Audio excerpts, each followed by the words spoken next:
What's going on, ladies and gents, boys and girls, guardians of all ages? Joker back again once again, and today people, we're talking about quite possibly one of the most annoying things in all of Destiny 2. And no, it's not the in-air accuracy penalties, a mechanic designed to punish good players that will still apparently be sticking around after the implementation of skill-based matchmaking because fuck you, that's why? No, we're talking about champions and champion mods. Destiny has an interesting problem. See, as a franchise, it's more or less over a decade old, if we're counting dev time. The pre-production for Destiny 1 was done in the same engine as Halo Reach, and the Tiger engine itself has aged like milk. Destiny was not designed to be an MMO. It wasn't even designed to be a live service game. It was designed to be Borderlands. You know, I want to say with extra steps, but no, that's more or less accurate. It was a looter shooter, and the original idea was you'd have your base game, a few large DLCs, and then you'd get your next base game, Destiny 2, and so on and so forth for apparently 4 games. However, as I think we're all kinda sort of aware of, that's not what happened. Instead of moving from Destiny 2 into Destiny 3 and Destiny 4 and so on and so forth, when it was clear that Destiny 2 had reached its expiration date, Bungie took this slathering pile of chunky spoiled milk and decided,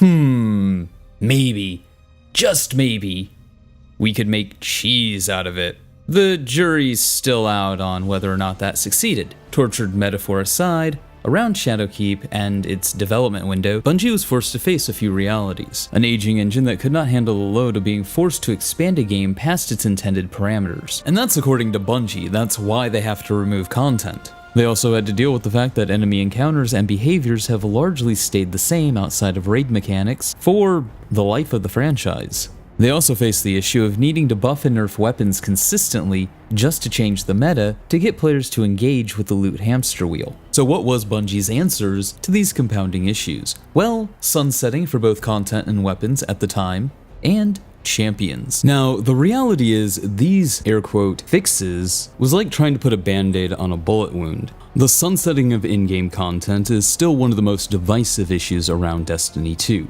And the sunsetting of weapons was so categorically rejected by the totality of the community that the practice was stopped and the game has basically morphed into this weird state where, outside of endgame content, you can basically use all your old weapons. However, like a bad penny you just can't seem to get rid of, champions have continued to infest the game. Now, this is probably where you expect me to say that champions bring nothing of value, but that's not entirely accurate. Champions and champion mods allow Bungie to buff and nerf weapons and archetypes without actually buffing and nerfing weapons and weapon archetypes. The problem is, short of this being a stopgap measure, it's not fun, and it doesn't add anything to the moment-to-moment player experience. In fact, I'd argue it detracts from it. Instead of builds that you want to use, or the best build and the best loadouts in the game, you have to use the Bungie prescribed meta for the season, which takes away player agency, and we're railroaded into playing the game the way Bungie wants us to for that season. And no one likes being put on a railroad. Personally speaking, with all this railroading, I find more and more I really don't want to engage with endgame content. Not that Bungie gives you much of a reason to when all the endgame content rewards are worse than rewards I can get in the easiest content in the game. So is Bungie finally going to remove this banal system that's really only there to inhibit player agency? No, that would actually make the game fun and would be exciting news. No, somehow, someway, through some Herculean leap in logic that us mere mortals will never comprehend, Bungie thought it would be a great way to drive hype to tell us the names and some of the functionality of mods coming in the next season. Okay. 2 artifact mods walk into a champion. Stop us if you've heard this one before. A new season means new mods. And we've heard the community loud and clear on the state of champion mods. So you're removing champions and champion mods from the game? Wait, no, I already did this joke. Fuck! In addition to weapon tweaks mentioned in last week's TWAB, we've got a different menu up for grabs when it comes down to crafting that perfect build. Is it really a perfect build if it's limited by the weapons available because of the champion mods available? That doesn't seem like a perfect build. That seems like a best of what I'm allowed to use build, not a perfect build. Here to explain some of the new ways to build is senior designer Andrew Veen. We've got a lot of love for machine guns.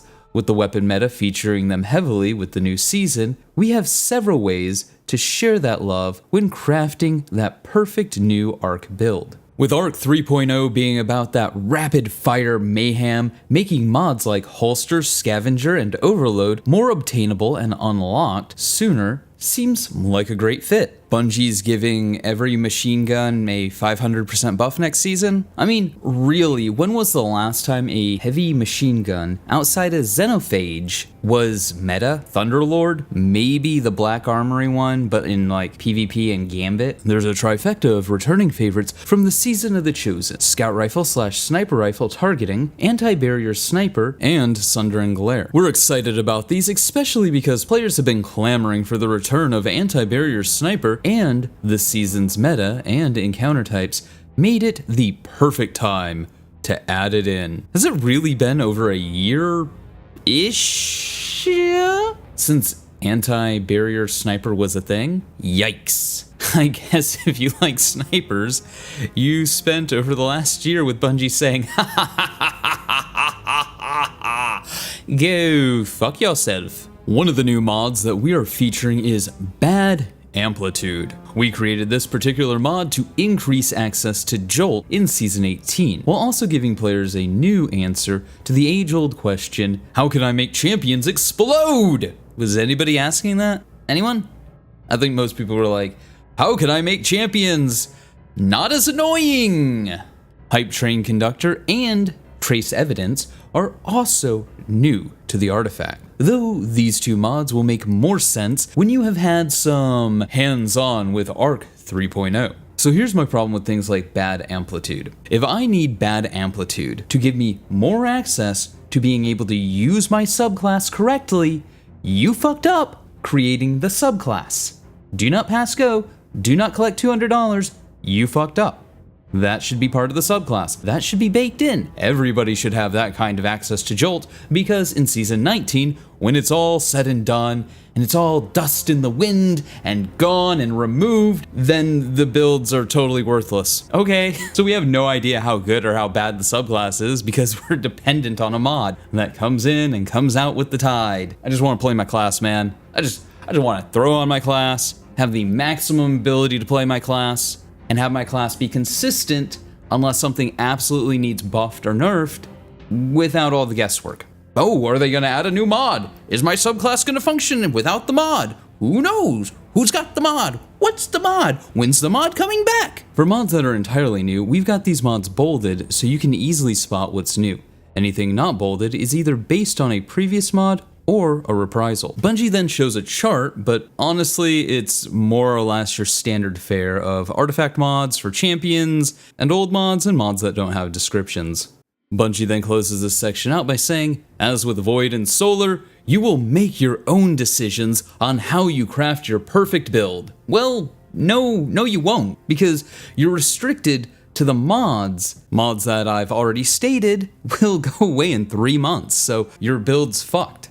Honestly, I don't hate artifact mods, even if it sounds like I do. I think they're a great testbed for experimental stuff to spice up the game. I just don't like the idea of, hey, want to use your class to the fullest ability? Use this artifact mod. Oh, don't have it anymore? Well, I guess your class isn't as good as it used to be. All in all, I think mods are fine, but maybe shouldn't be tied so intimately with classes and class functionality, and champions continue to make the game a restrictive, dull, and annoying experience that, at least for me, drives me away from wanting to play the endgame. They add nothing of value except Bungie stopping you from using the most meta loadout that ever meta loadouted did. Not sure that's an accomplishment, but it's what they do. All in all, I don't know what the point of this article was. To get us hyped for mods in Season 18? Weird flex, but okay. But hey, those are just my thoughts. Let me know yours in the comments below. Remember to like, but only if you did. Subscribe for more. Feel free to donate to my Patreon if you're feeling particularly generous. We have t-shirts if you're interested at all in that. There will be a link somewhere.